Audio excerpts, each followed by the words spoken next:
Hoofstuk 58. Die seëvierende kerk. Meer as 18 eeue is verby sedert die apostels hulle arbeid gestaak het en ter ruste gelê is.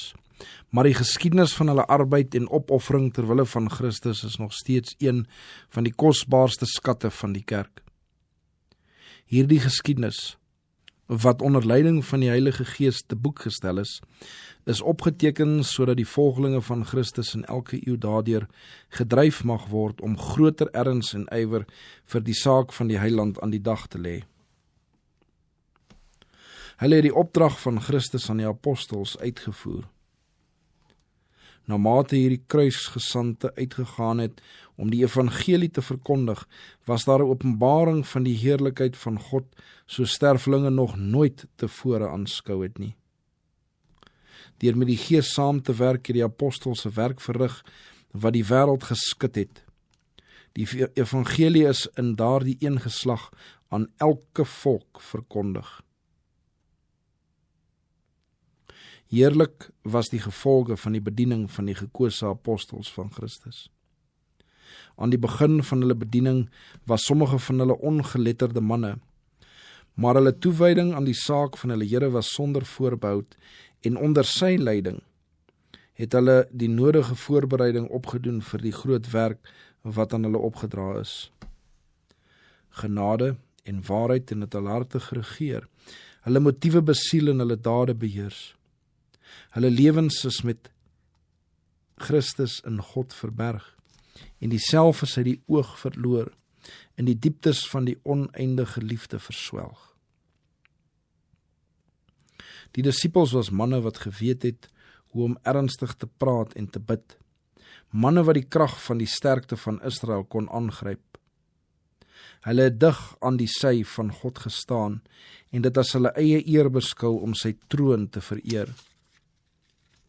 Jehova was hulle God. Sy eer was hulle eer. Sy waarheid was hulle waarheid. Enige aanval op die evangelie het soos 'n persoonlike wond gevoel en hulle het met al die kragte van hulle wesens vir die saak van God gestry. Hulle kon die lewenswoord verkondig omdat hulle deur die hemel gesalf is. Hulle het veel verwag, daarom het hulle veel gewaag. Christus het hom aan hulle geopenbaar en hulle het tot hom opgesien om leiding. Hulle begrip van die waarheid en hulle krag om teenstand en weerstand was eweredig met hulle ooreenstemming met die wil van God. Jesus Christus, die wysheid en krag van God, was die hoofonderwerp van elke preek. Sy naam, die enigste naam wat onder die hemel gegee is waardeur mense gered kan word, is deur hulle hoog gehou. Wanneer hulle die volmaaktheid van Christus, die verheerse heiland, verkondig het hulle woorde harte aangeroer en manne en vroue vir die evangelie gewin. Menigtes wat die naam en die krag van die heiland vergrys het bely dat hulle nou disippels van die gekruisigde was. Die apostels het hulle sending nie in hulle eie krag uitgevoer nie, maar in die krag van die lewende God. Hulle werk was nie maklik nie. Die begin van die Christelike kerk se werk is deur ontbering en bittere sorg gekenmerk. In hulle werk het die disippels voortdurend met ontbering, laster en vervolging te doen gekry. Maar hulle het hulle lewens nie vir hulle self dierbaar geag nie en het hulle daarvoor verbly dat hulle geroep is om ter wille van Christus te lei. Wankelmoedigheid, besluitloosheid en onsekerheid het in hulle arbeid geen plek gevind nie. Hulle was gewillig om te gee en om hulle te laat gebruik. Die bewustheid van die verantwoordelikheid wat op hulle gerus het hulle ervaring gesuiwer en verryk. En die genade van die hemel was sigbaar in die oorwinnings wat hulle vir Christus behaal het. God het met sy almag deur hulle gewerk om die evangelie te laat seëvier. Op die grondslag wat Christus self gelê het, het die apostels die kerk van God gebou. In die skrifte word die beeld van die oprigting van 'n tempel dikwels gebruik om die bou van die gemeente te illustreer. Sagaria verwys na Christus as die spruit wat die tempel van die Here sou bou. Hy maak daarvan melding dat die heidene met die werk behulpsaam sou wees.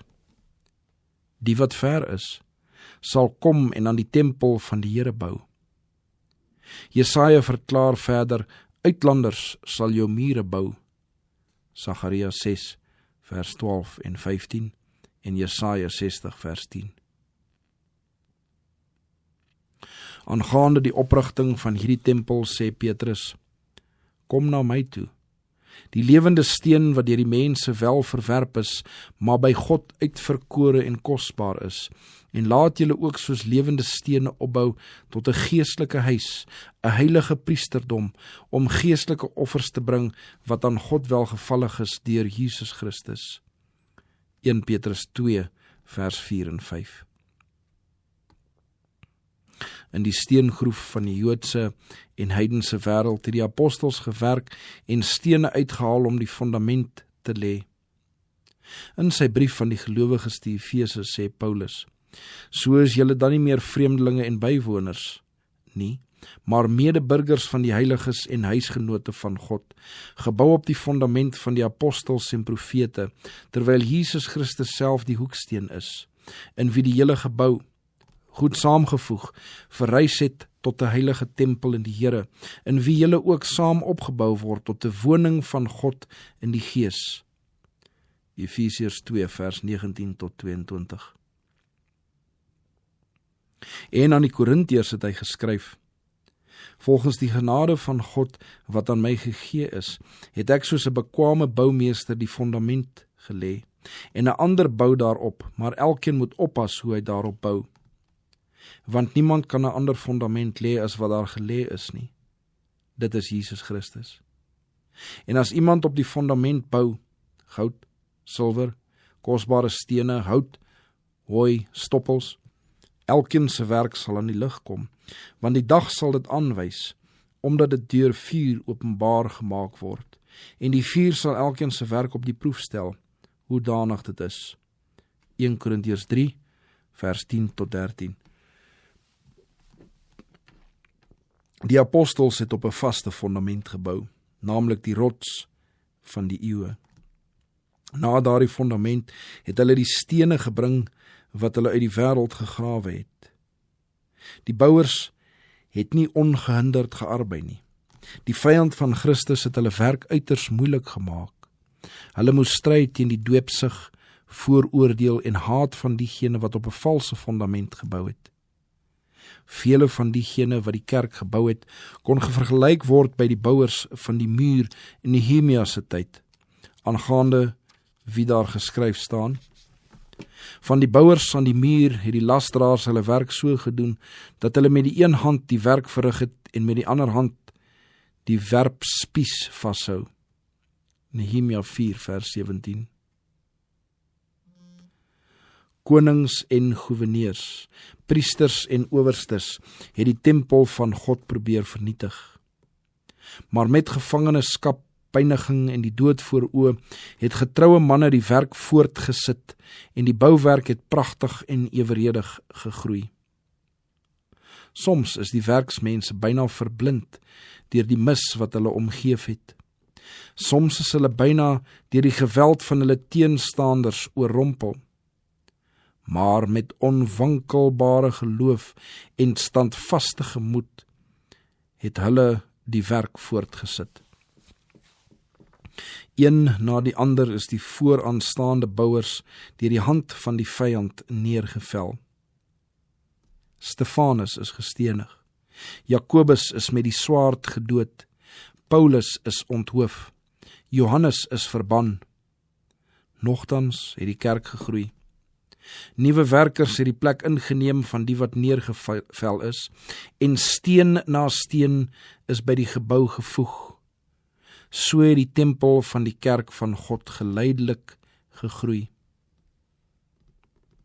Eeue van felle vervolging het die stigting van die Christelike kerk gevolg. Maar daar was nooit 'n gebrek aan manne wat die oprigting van God se tempel nie kosbaarder geag het as die lewe self nie. Aangaande hulle staan daar geskryf: Ander weer het die proef van bespottinge en geeslinge deurstaan, ook van boeye en gevangenis. Hulle is gestenig, in stukke gesaag, versoek, deur die swaard vermoor. Hulle het rondgeloop in skaapvelle en in bokvelle. Hulle het gebrek gelei, hulle is verdruk, mishandel. Die wêreld was hulle nie werd nie. Hulle het in woestyne rondgedwaal en op berge en in spilonke en in skeure in die grond. Hebreërs 11 vers 36 tot 38. Die vyand van geregtigheid het niks ongedaan gelaat in sy poging om die werk wat aan die Here se bouers toevertrou is, stop te sit nie. Maar God het homself nie onbetuig gelaat nie. Handelinge 14 vers 17. Werkers is opgewek wat die geloof wat eenmaal aan die heiliges toevertrou is, bekwaam verdedig het. Die geskiedenis getuig van die standvastigheid en heldemoed van daardie manne. Soos die apostels het talle van hulle op hulle poste geval, maar die bou van die tempel het stadig voortgegaan. Die werksmanne is gedood, maar die werk het gevorder. Die Waldensers, John Wycliffe, Hus, Hieronymus, Martin Luther en Zwingli, Cranmer, Latimer en Knox, die Hugenote, John en Charles Wesley en nog 'n menigte meer het boustof na die fondamente gebring wat vir ewig sal bestaan. En in die daaropvolgende jare het diegene wat hulle so edelmoedig vir die verspreiding van Gods woord beywer het en diegene wat deur middel van hulle werk in heidense lande die weg berei het vir die verkondiging van die laaste groot boodskap, almal gehelp om die gebou op te rig. Deur die jare wat sedert die dae van die apostels verbygegaan het die bouwerk aan die tempel van God nooit opgehou nie. Ons kan deur die eeue heen terugkyk en sien hoe die lewende stene waaruit dit bestaan soos ligstrale deur die duisternis van dwaling en bygeloof skyn. Deur die eeue heen sal hierdie kosbare juwele met toenemende luister skyn, terwyl hulle van die krag en die waarheid van God getuig. Die flitsende lig van hierdie gepoleerde stene openbaar die groot verskil tussen lig en duisternis, tussen die goud van die waarheid en die skuim van die dwaling. Paulus en die ander apostels en al die regverdiges wat sedertdien geleef het hulle aandeel tot die oprigting van die tempel bygedra. Maar die gebou is nooit voltooi nie. Ons wat in hierdie eeu leef, het 'n werk om te doen, 'n rol om te speel. Ons moet op die fondament boustowwe neerlê wat die vuurproef sal deurstaan. Goud, silwer, kosbare stene wat uitgebuitel is na die boustyl van 'n paleis. Psalm 144 vers 12. Tot diegene wat aldus vir God bou, spreek Paulus woorde van bemoediging en vermaaning. As iemand se werk bly staan wat hy daarop gebou het, sal hy loon ontvang. As iemand se werk verbrand word, sal hy skade ly, alhoewel hy self gered sal word, maar soos deur vuur heen. 1 Korintiërs 3 vers 14 en 15. Die Christen wat die woord van die lewe getrou aanbied en manne en vroue in die weg van heiligheid en vrede lei, bring na die fondament werk wat sal bly bestaan, en in die koninkryk van God sal hy as 'n wyse boumeester vereer word. Aangaande die apostels staan daar geskrywe: Hulle het uitgegaan en oral gepreek, en die Here het saamgewerk en die woord bevestig deur die tekens wat daarop gevolg het. Markus 16 vers 20. Soos Christus sy disippels uitgestuur het, stuur hy vandag die lede van sy kerk uit. Dieselfde krag wat die disippels gehad het, is ook vir hulle beskikbaar. As hulle God tot hulle sterkte wil neem, sal hy met hulle saamwerk en hulle sal nie te vergeefs werk nie. Laat hulle besef dat die werk waarby hulle betrokke is, 'n werk is waarop die Here sy siel gedruk het. God het aan Jeremia gesê, moenie sê ek is jonk nie, want na wie ek jou ook al stuur, moet jy gaan. En wat ek jou ook al beveel, moet jy spreek. Wees vir hulle nie bevrees nie, want ek is met jou om jou uit te red. Daarna het die Here sy hand uitgestrek en sy diensknegt se mond aangeraak met die woorde, hiermee lê ek my woorde in jou mond. Jeremia 1 vers 7 tot 9. En hy beveel ons om uit te gaan en die woorde te spreek wat hy aan ons gee, terwyl ons sy heilige aanraking ook op ons lippe voel. Christus het aan die kerk 'n heilige opdrag gegee. Elke lid behoort 'n kanaal te wees waardeur God die skatte van sy genade, die ondeurgrondelike rykdom van Christus, kan oordra. Die Here begeer niks meer as werktuie wat sy gees en sy karakter aan die wêreld sal toon nie. Die wêreld het aan niks meer behoefte as die openbaring van die Heiland se liefde in die mensdom nie. Die ganse hemel wag op manne en vroue deur wie God die krag van die Christelike geloof kan openbaar. Die kerk is God se middel vir die verkondiging van die waarheid, waaraan hy die krag gegee het om 'n besondere werk te doen. As hy aan hom getrou is en al sy gebooie gehoorsaam, sal die uitnemendheid van die genade van God in hom woon. As hy waaragtig is aan sy trou, as hy die Here, die God van Israel eer, is daar geen mag ter wêreld wat hom kan weerstaan nie. Ywer vir God en sy saak het die disippels beweeg om met groot krag vir die evangelie te getuig. Behoort ons harte nie deur 'n soortgelyke ywer met vasberadenheid besiel te wees om die verhaal van verlossende liefde van Christus en van hom gekruisig te vertel nie?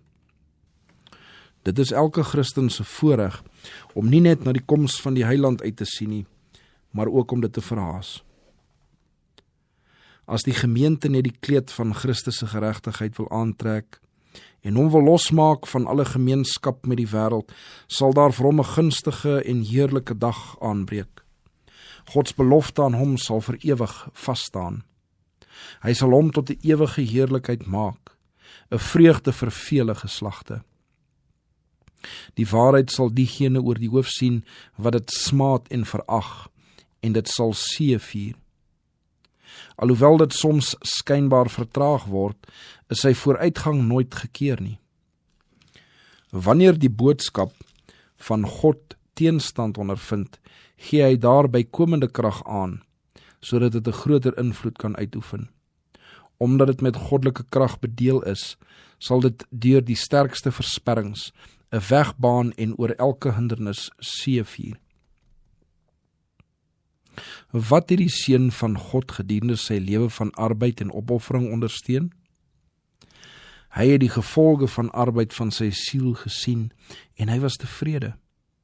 Hy het in die ewigheid ingekyk en die geluk van diegene gesien wat deur sy vernedering, vergifnis en die ewige lewe ontvang het. Sy oor het die gejuig van die verlosters gehoor. Hy het gehoor hoe die vrygekooptes die lied van Moses en die lam sing. Ons kan 'n insig in die toekoms, in die geluk van die hemel hê. In die Bybel word tonele van toekomstige heerlikheid geopenbaar, tonele wat deur die hand van God geskilder is, en dit is vir sy kerk dierbaar.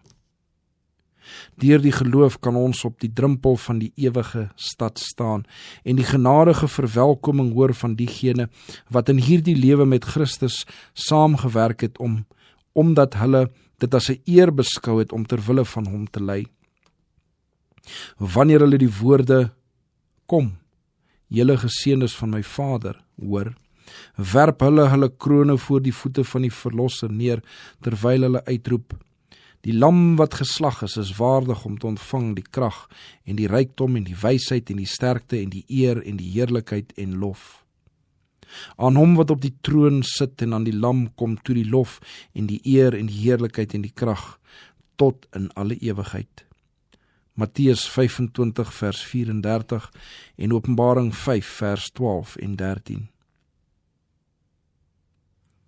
Daar begroet die verlostes diegene wat hulle tot die heiland gelei het, en almal saam loof hom wat gesterf het, sodat mense die lewe van die Vader mag besit. Die stryd is verby. Verdrukking en twis behoort tot die verlede. Oorwinningsliedere vul die hemel wanneer die verlostes hulle verenig in die segelied. Waardig, waardig is die lam wat geslag is en weer as seëvierende oorwinnaar leef. Na hierdie dinge het ek gesien en kyk, daar was 'n groot menigte wat niemand kon tel nie, uit alle nasies en stamme en volke en tale. Hulle het gestaan voor die troon en voor die lam, bekleed met wit klere en met palmtakke in hulle hande, en hulle het met 'n groot stem geroep en gesê: Heil aan ons God wat op die troon sit en aan die lam. Openbaring 7 vers 9 en 10. Dit is hulle wat uit die groot verdrukking kom, en hulle het hul klere gewas en hul klere wit gemaak in die bloed van die lam. Daarom is hulle voor die troon van God, en dien hulle hom dag en nag in sy tempel. En hy wat op die troon sit, sal sy tent oor hulle oopspan. Hulle sal nie meer honger en nie meer dors hê nie, en nooit sal die son of enige hitte op hulle val nie. Want die lam wat in die middel van die troon is, sal hulle laat wei, en hulle na lewende waterfonteine lei. En God sal alle trane van hulle oë afvee. En daar sal geen dood meer wees nie, ook droefheid en geween en moeite sal daar nie meer wees nie, want die eerste dinge het verbygegaan. Openbaring 7 vers 14